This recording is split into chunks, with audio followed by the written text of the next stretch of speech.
Hi, welcome to HardReset.Info. In front of me, Warhammer Speed Freaks, and now I'm gonna show you how to change film grain on this game. So, film graining adds a subtle grainy effect to mimic the look of film. So, if you wanna change it, just click on E button or click on the gear icon of the top part of your screen.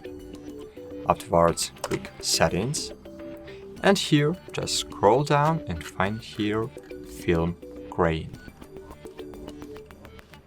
It's here. And as you can see, we can change it. We can choose between 0 and 100%.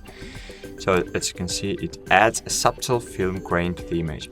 So if you want to add it, so you can change it. For example, I want to add max 10% to my image. And then to save changes, just click on space button. That's cool. That's it. Thanks for watching. Like this video and bye. See you.